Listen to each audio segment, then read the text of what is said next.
And welcome to the Black Tornado Podcast, your home for underground metal. Today I'm sitting in with Josh, Caleb, and Julian from Drome out of Elwood, Indiana. What's up, gang? What's up, dude? Hey, what's going on, everybody? How's your evening?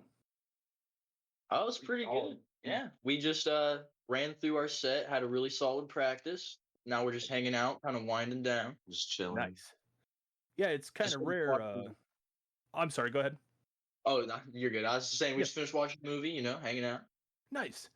Yeah, it's kind of rare to not that this will matter to the audience, but it's rare that I do a Sunday evening show, but the timing worked out really well, and yeah, this will be cool.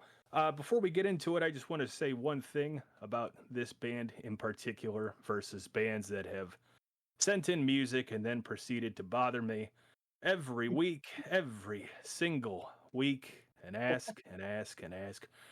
Drome sent their music in like forever ago, and it got to the point where every time they were supposed to be played, something came up, or the show was had a co-host that couldn't make it, and something happened.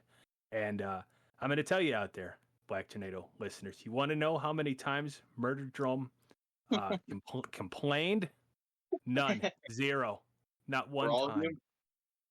Not once. I said, I got in touch with them. I said, I'm sorry, something came up. I have it. I'm staring at the MP3 right now as I'm typing this. It's right in front of me. I'm ready to do it. And then it was supposed to happen again. And then something came up. And I said, fuck it. We're just going to have them on the show. Here we are. We're not even going to put them on a playlist. We're just going to have them on the show. And so now from Elwood, Indiana, we have Drome in the house. Let's get into this. So, how and when did the band form? See, when's a tricky question. Yeah, I can tell you how. Okay. We were very young in high school. Julian actually graduates in a couple weeks? Yeah, a couple weeks. Yeah. So does he. Yep. All right. Happy graduation, because by the time this comes out, you'll have already graduated. It's there, me and Eli. Yep. So we were in school, and I just decided one day, hey, I'm going to start a band, and I met this guy. Yeah. Sat next to me in science class, made a lot of weird noises at each other, and I was like, you ever tried to do vocals? Like, you do pig squeals and stuff for fun. Like, you might as well. I was like, fuck it. Yep. And then Julian and Eli, our drummer Eli, couldn't make it. They were actually friends with my younger brother, and Eli was in a band class with me. So I was like, hey, you play drums, I play guitar. Let's hook up and do something. Did he tell you no? He did tell me. He told me no at first. Said no. But I did not take that for an answer. I asked him again like a couple months later. And he's like, yeah, I actually just got a drum set, so let's do something. Cool. This was probably 2019, 2020. Yeah. It was right before COVID. Yeah. Okay. Caleb and I were 14. You and Eli were 12? 12 and 13. 12 and 13 and 14. So so all through COVID, we were still hanging out with each other because we were always around each other anyway, school and whatnot. So we would, lock ourselves in the room in Eli's house, and we wrote the 4 demo songs we got, and then started playing shows from there, and here we are. Nice. So COVID kind of, as where for the rest of the world, it was separating a lot of people for Drome. COVID actually brought everybody together. Yeah. It was our outlet. Yeah. No, and it's cool. I mean, like you said, you guys know each other from school, so there's that.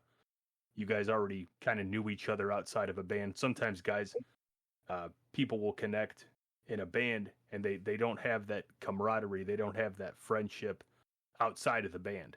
As when you guys together since like second grade, so like we've been tight. Cool. Yeah, very cool. I really feel like it's been best friends since day one. Yeah, it's all of us for real. Yeah, brothers. Nice. Very cool. All right. I don't know if we went over it completely. The beginning of the show. Sometimes I kind of start it pretty fast. let's go over everybody in the band. I'm Josh. I play guitar. I'm Caleb. I'm the vocalist. Julian, I play bass guitar and I sing sometimes. All right, and we're missing our drummer. Yep, Yes. Eli. Eli the Sad. drummer. All right. Eli the All right, drummer. All right, that's no problem. That's cool. Quick question. This is something that when I was researching the band initially, did the name of the band come from the movie? Oh yeah, dude, I forgot. Funny story. Movie. I didn't know the movie existed until I thought of the name, and I was researching to see if it was taken. Okay. Okay. So the name comes from motorcycles. Really, I have a huge thing for them, huge love for them. Nice.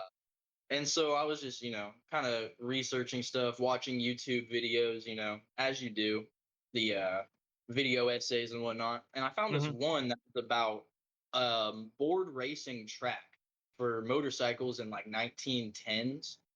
And that's where like Harley and Indian got their start in racing. Right. The walls were so steep, it was causing so many fatal crashes, they started calling the place the Murder Drome instead of Motor Drome. Got it. So me, being 13, 14, I was like, oh, that's really cool. Yeah. It's kind of stuck. Well, that's a more interesting answer than I thought you were going to say. Oh yeah, I saw the remake and I thought it was a cool movie, so I took the name. That's a much better answer than what I expected. Funny enough, I still haven't seen it actually. Yeah, I don't think any of us I have. was seeing screenshots in the trailer. Well, because there's, if I'm not mistaken, because the original is a relatively old film, and then I think there was a remake. Like a zombie roller derby or something. Sometime in the 2000s, there was a remake, but I think the original, I want to say it might be an early 80s film. And I had never heard of it either. I punched the name into Google because I wanted to see, like, I found the Spotify and I wanted to see how many other social media accounts I could find. And then I came across the film and I went, oh, I've never heard of this movie. I've never seen this movie. So then, yeah, my first thought was, oh, I wonder if they got, because that happens. A band will take, how many black metal bands took their names from Tolkien books? All of them. Yeah, like 50 of them. And so I thought, oh, that's not out of the realm of possibility that they took the name from the film. But that's a much cooler answer. No, you didn't take it. You didn't take it at all from the movie. I was like, I wonder if that's taken. So I typed it into Google and it showed up. And I was like, well, it's not a band. Yeah, nothing is more irritating than coming up with a cool concept and then you find out that it was taken. That's how I discovered Acid Bath, actually. I was like, that's a cool name. And then I was like, oh, it's band. And I started listening to them. And I was like, oh, yeah. I love this. When I first, it's funny you bring up Acid Bath. A friend of mine asked me, this is a long, long time ago, asked me if I knew who Acid Bath was.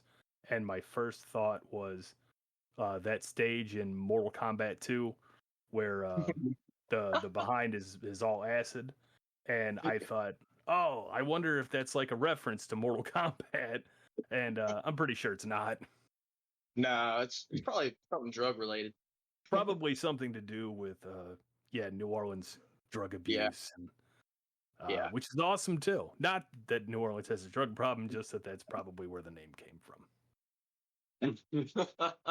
And now those guys are huge with the Gen Z crowd, and I think that's kind of cool. A lot of people are kind of gatekeeping Acid Bath, and no, these younger kids, you can't listen to such depressing music. Have their moment. Say again. I think they need to just have their moment. It's their time. They deserve it. Yeah, man. Like everything they went through early on. They should have had a bigger time 20 years ago. But the fact that they have this massive resurgence now, I try to stay away from like the metal news pages, mostly because a bunch of it's nonsense. What would Corey Taylor think? Well, yeah. What does Corey Taylor think about this, and what does George Fisher's neck think about that? What's Lars up to? What is What do you- Lars up to when he's not painting and not practicing his drums? But those stories they just In the get old. mirror. But what's that one? Face in the mirror. I bet he stares in the mirror a lot. If I had to You know, guess. like right in front of his toilet. Yeah. Every Just- ceiling in the house is a mirror. Yeah. He just constantly stares at himself and probably pats himself on the back a lot. Oh, I'm sure. But no, I read some article about this author was saying how Gen Z, I don't know, maybe they got played on TikTok. I don't understand it, but somehow this younger audience is listening to Acid Bath and they're getting into the band, and I think it's cool whether whether a kid turns on Stranger Things and they hear Master of Puppets for the first time, or Pantera got played on SpongeBob at one point. Yeah. I remember that episode. Yeah. Yeah, I think it's cool no matter the way, no matter the how, if a younger generation getting into heavier music, I think it's cool regardless. I don't believe in excuse me. I don't believe in gatekeeping or any bullshit like that. Just make your music as accessible as possible to all kinds of people, because you never know the kid out there that hears your music and goes, "Holy shit, this is what I've been looking for." The thought definitely lingers in my mind that there's people out there that are gonna possibly see us and think, "Hey, that's what I want to do," and so that's a big motivation there, too. Yeah, I mean, younger kids. I mean, you look at the price of a concert ticket now versus like when I was 15, 16 or so. Yeah. And the prices are at the point where it's harder for people to go to shows, for parents to bring their younger kids to shows. So what I've been noticing is that at these local shows, these smaller venues, you're seeing a younger group of kids there, because it's hard for dad to shell out $95 for Lamb of God tickets, but it's pretty affordable to head down to Pierre's and pay $10 a ticket, see a bunch of local guys. And we have a great scene here in Indiana, honestly. Indy and Fort Wayne both. I frequent local shows, man, and they're awesome. They're packed. Yeah, you've got the Black Circle. Yep. You've got Carl's Tavern, Brass Rail. Yep. Yeah, there's phenomenal venues. And, great people. Yeah, man. Yeah, I've always got along with anybody crowd wise that I've ever had conversation with. Fort Wayne, Indianapolis area. Indianapolis, if people don't know, not only is the metal scene really strong there, but pretty much any genre. Punk, for example, there's a massive punk scene in Indianapolis. Emo music too is really popular. Is that right? Yeah, there's some shows for that. Like that. That's not really my thing. I wouldn't know bands to compare to, but right. Yeah, there's huge scene, lots of diversity. It's great. Y'all seen the Shrek raves? Yeah, we have the Shrek rave coming to Pierre's. I heard about that. Have any of you guys been to that? I went to buy the tickets to the most recent one, and they were sold out. They do not; those tickets don't go long. It's crazy. So it's a big thing. Yeah, they have like laser light shows and like holographic Shrek. If you look up the videos and stuff online. Wow, I thought it would be funny to go as a goof. It honestly just sounds cool. Yeah. Yeah, just to see like what I mean. I've never raved before. I'm not a raver, but I thought it'd be cool to go check out and see what all the commotion was about. But that's really interesting that you went to buy tickets and it was sold out. Yeah, I was texting them about it. I was going to make them come with me. Well, yeah, you can't go to a rave by yourself. That's boring. I'm not against going by myself. Well, I'll tell you what. Next year's Shrek rave, you get in touch with me, and I'll drive up there. And, Hell yeah! I'll bring the green paint. We'll make it happen. Yeah, that'll be sick. Speaking of the local area, let's talk a little bit about Carl's Tavern. Phenomenal bar slash venue. I was there. God, I was there like 8 years ago for the. It was one of the NYDM meet and greet shows. Okay. And who played that? Big band. See, I knew anything about the scene 8 years ago. I'll tell you that much. It was a death metal band. Oh, it's gonna drive me nuts. Corey, Ruthless Hustle. I know you're listening. Put in the comments the band. Oh my goodness, this is gonna drive me nuts. I can't remember the name of the band, but anyway, it was a massive turnout.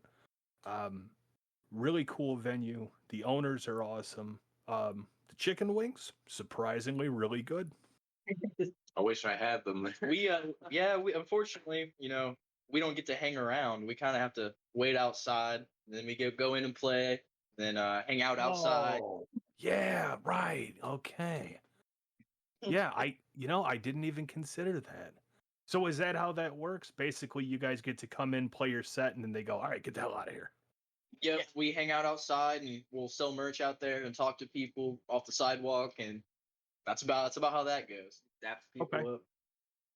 Caleb and I will be, old enough this year though. We can actually already older. Yeah, he's older than me, so already 21. Okay. he can. November, I'll be 21. I'll be able to hang out.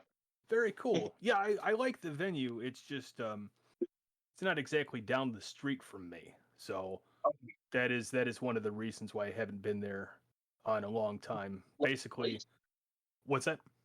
I love the place though. It's so great there. Yeah, it's a really cool venue.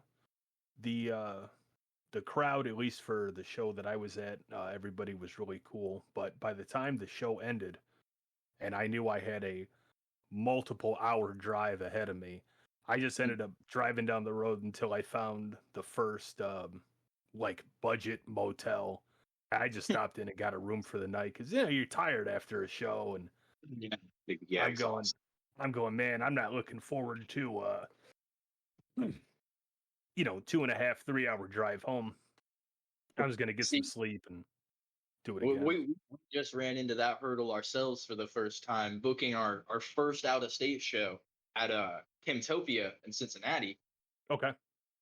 That's a good 3 hour adventure there. And we were like, man, we're not gonna want to drive after that. Let's get a hotel, It's fun. Treat ourselves, party like rock stars for the weekend. No, and I think stuff like that is cool, not just obviously the safety factor of not driving multiple hours when you're really tired, but just to you do a good show, you get to rest your head somewhere new for the night, you get to just relax and decompress and not just cram in the back of a van and sit there for the next 3 hours. That's my vacation. I'm looking forward to it. Right? I want to do that every weekend. It's my job. Hell yeah. So I've seen you guys have not been slouching as far as putting on shows, which is really cool, and I think that's the smartest thing that an underground band can do is do as many shows as humanly possible, as many as you can fit, because even if you're just playing to one new person, that's the one new person that might really jump into your music and might become a lifetime supporter of the band. Oh yeah, anyone listening could become a fan. Hell yeah. So speaking on that, I know it's hard to say a definitive favorite, probably because you don't want to hurt anybody's feelings, but who is among the favorites of Indiana bands that you guys have shared the stage with? Discard the Body is definitely those guys. They put us on. Riot Division. Hell yeah. Out of Richmond. I like that. Those two bands specifically are like, that's like our unks. they put us on. I look up to them. We were really young, and I remember it was like you said, like I just said, someone's watching and thinking I want to do that. That comes from watching Discard the Body playing at a party in a garage, and me thinking, hey, I I should do that. And being exposed to death metal, and then from there, you know, we've shared the stage with them. We go to the singer's house and write songs with his son. Yeah, Nate, he's cool. Yeah. So definitely Discard the Body, Riot Division. We got our first real shows with them. Yeah. At the Roadhouse. It's no longer there anymore. We got to play there one time, and then it got tore down. It's a Dunkin' Donuts now. Fucked up, isn't it? Oh well. Yep. Oh, now you guys can play shows inside of a Dunkin' Donuts. I would. We should set up we should play in their parking lot. Yeah, It's like that. That's like that slam band that played inside Denny's, and that that whole meme started. What the fuck is up, Denny's? Yeah. Wham! What is up, Duncan? Yeah. Oh, that runs on. Yeah. Yes. Oh, very good. All right, we're gonna take a break. We're gonna listen to some Murder Drome. This is Allegiance.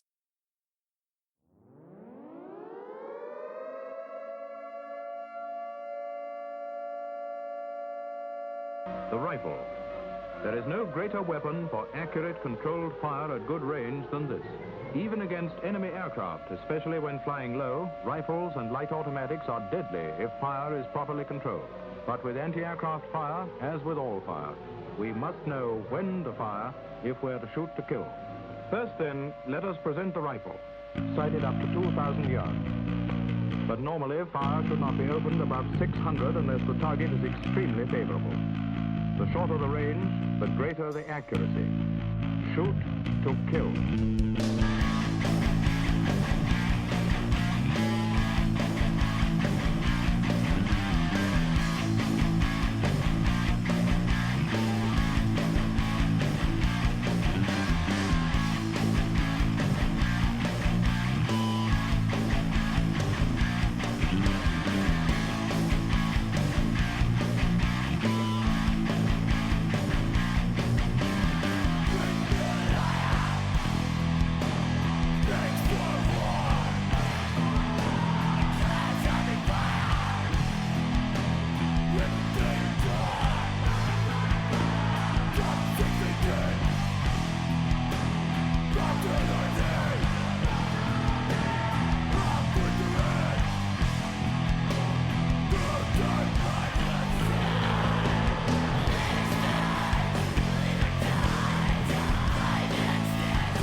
Cause I can yell. Wait, fuck. Woo!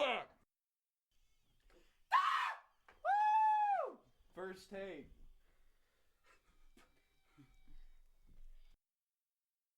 All right, and that was Murder Drome with Allegiance. Where is that intro from? What is that? What am I hearing? We need Eli here for that one. Oh, man. Oh, okay. I honestly believe he just found it on YouTube, which is, Okay. I feel, is a lame answer, but what you gonna do?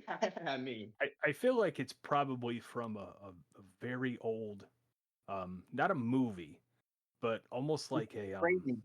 I think like that's yeah, I think it's like a old wartime like training Yeah. video. He's told us Right. like 100 times we should know anyway.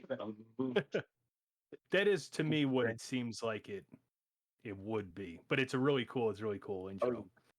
And that started with the bass riff. yeah, That's what it was centered around. Okay, well, getting into that because I'm a low end guy myself. A song that's that heavy, right? A lot of music like that, your death metal, your extreme styles of metal. A lot of times the bass gets lost in the mix, gets a little muddied up. And so when I heard that song for the first time, I was really happy to hear that the bass was nice and thick and it didn't get lost in the mix of thrashy death, style. that's that like Kubla Khan, like fucking. I mean, Acid Bath, even like it's just Rex, Rex. I mean, yeah, Pantera. Yeah. I really love hearing that fucking like Cliff. Yeah, Cliff. I mean, fucking Lemmy, dude. Fuck. yeah, man. He gets gracious. Like I based my entire fucking bass playing, like I based all of it off of Cliff Burton for like 2 years straight. There's nothing wrong with it. Many people would say that's the correct thing to do. Like it was yeah. So I love a fat bass sound always. He's our rhythm guitar player. I always say. Yeah, Right. damn near. You try to look at it. Well, you mentioned Lemmy, and Yeah. a lot of people would say, and Cliff as well. A lot of people would say that they didn't play the bass as a traditional bass. They more or less played, rhythm guitar on a 4-string bass, Oh yeah. Yeah. and that's what made a lot of those bass lines very iconic because they were not over the top in playing, but over the top in as far as the mix, especially Motorhead more than probably any other band. Motorhead bass incredibly high in the mix. The same thing could be said Steve Harris, Iron Maiden.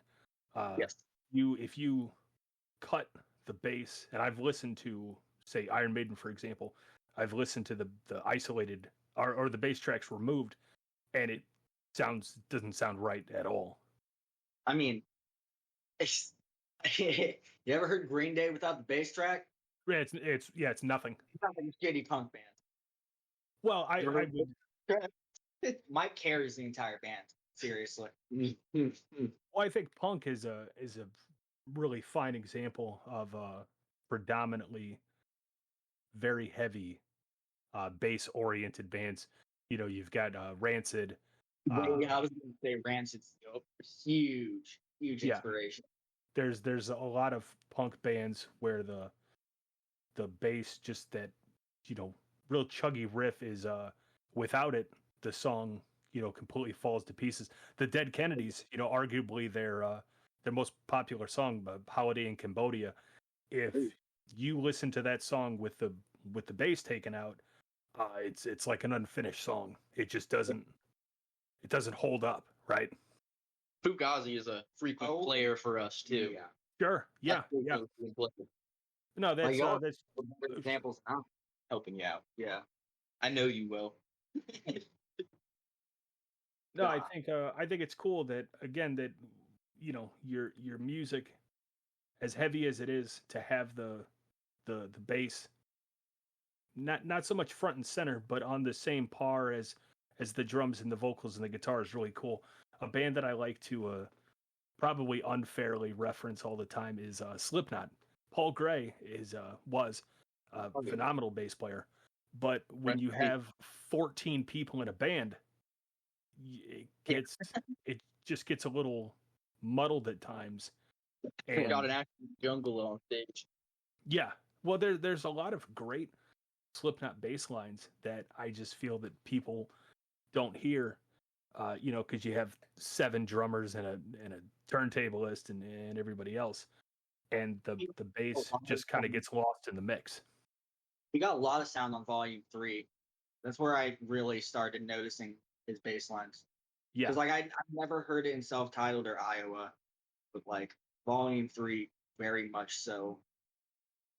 Yeah, I agree. I mean, I think Iowa is a prime, because that's arguably that's the best Slipknot record, and I agree. The heaviest. Yeah, they were all on drugs and hated each other, and that's what made that record so heavy. Is they're recording in some haunted house while they're all threatening to kill each other, and then they go in throwing while recording and stuff in the booth.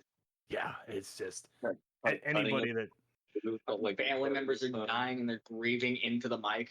Yeah, just like pain makes music sometimes. Unfortunately, I mean, anybody that says that that's not the best Slipknot record, you're entitled to your opinion, even though your opinion's wrong. You're still entitled to it. All right, I don't know why every time I get somebody on, I end up trashing some band that's huge. Just kind of happens. I was just dogging on Green Day and Metallica, so shit. Yeah, that tends to happen. Okay, so we were talking about this while the song was playing, but a question I wanted to ask on the music they Blame for Murder album, who did the drawings on the CDs? Did the drums? Oh, the drawings? The art. It was a little bit of all of us. Certain ones were done by each of us. Julian definitely did the best ones. I was just tracing pictures of horror movie characters I liked, but he was doing crazy shit, drawing dead bodies on it. But the few that I saw on Instagram, I thought those were really cool. The big shirt. And then the released album cover that's on streaming and whatnot, that's just a picture I took down the street from my house. I live like 2 blocks from a cemetery.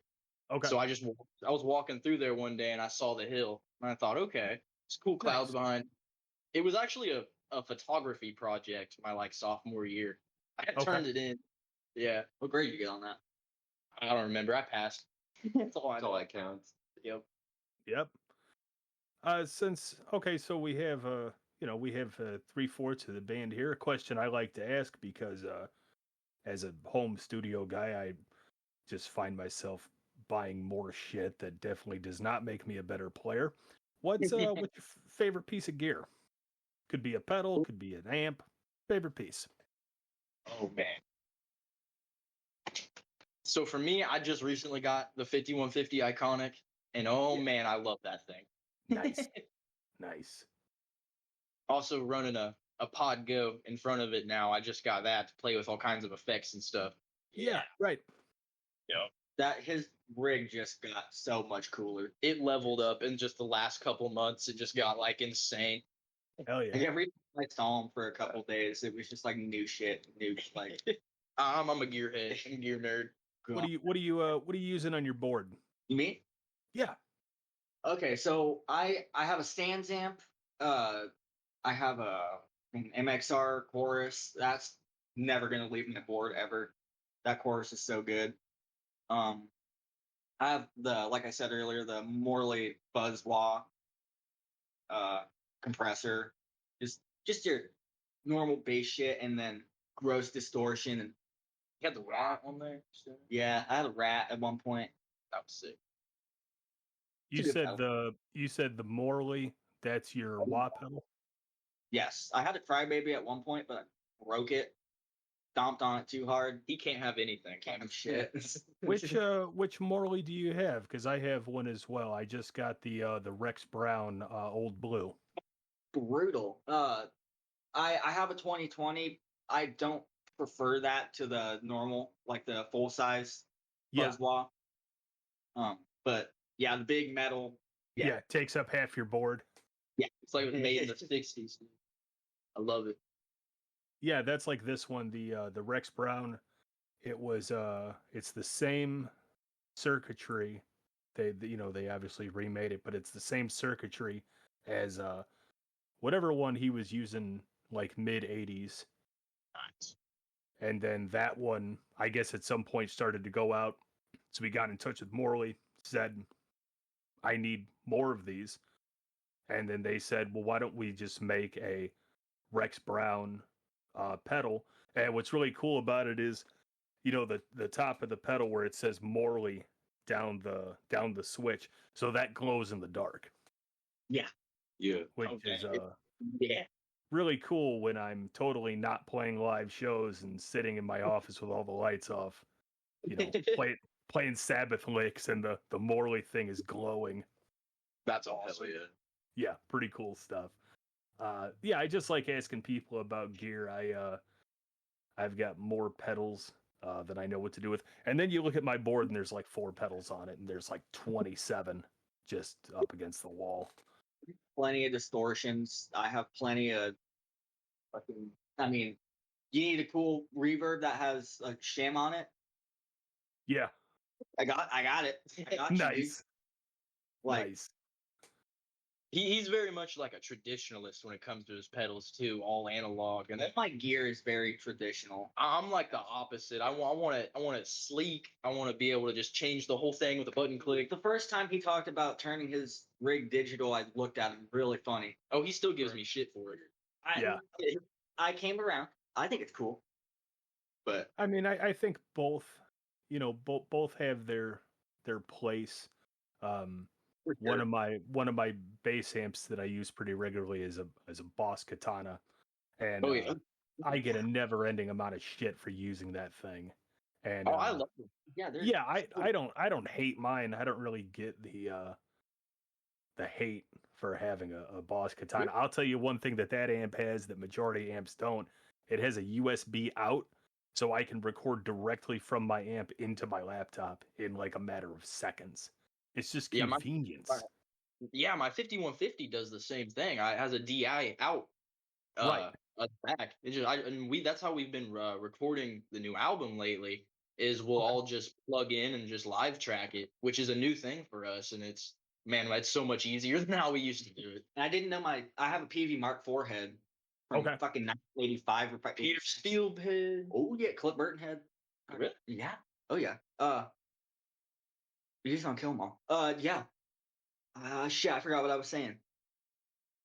The DI. Oh yeah, I didn't know that. My Mark IV had a output on it. It's like a line out. Yeah. We just figured out how to do that, and it sounds way better.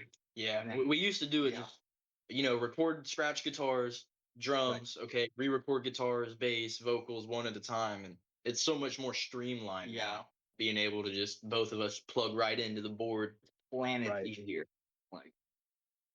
So the recording process has gotten a lot smoother since like your earlier recordings.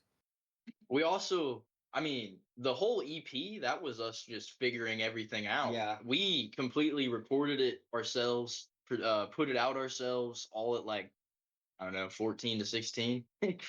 It was definitely a lengthy process of learning. DIY is absolutely the way to go. I mean, nothing beats, going into a proper studio, having somebody who's been a sound engineer for 20 years, digging their mitts into your music and helping you create the best possible thing. But let's not also forget that with a couple $100 and a decent pair of headphones, you can do now, so much incredible stuff with just a laptop and a DI out and a cheap mixing board.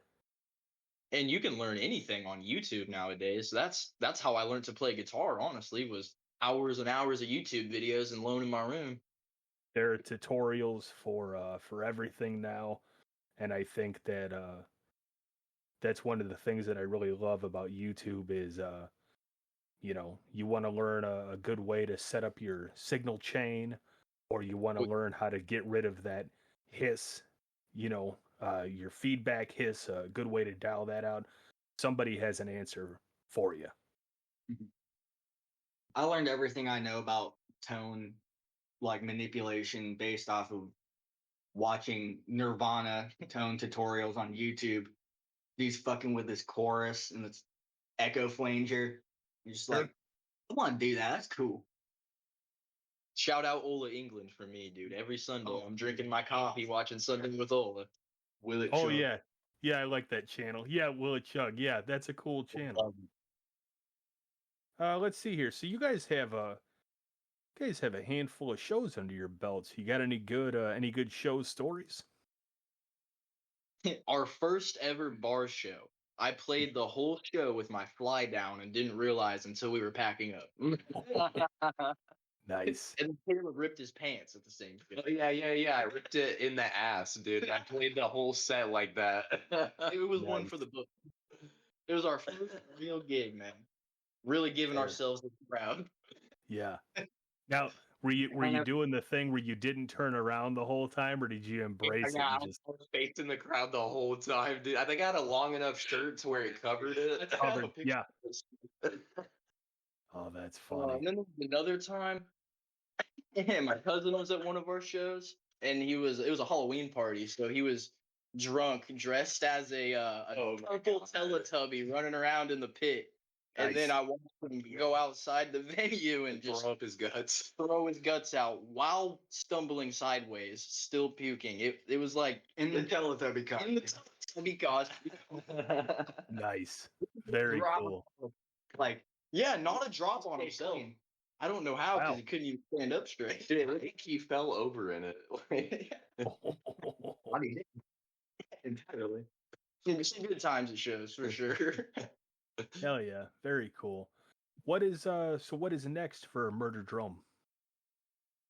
Well, we are finishing up our first full-length album. We've re-recorded the EP songs and finished writing a bunch of new ones that we think are really good. It's like a long process. You can really compare the songs, the EP to when our new stuff is out, and just see the difference. Evolution. Yeah, like I said, it's all the last 5 years, 6 years. Yeah, damn near. It's been a huge learning curve, and you'll really see that progression in our songwriting and recording.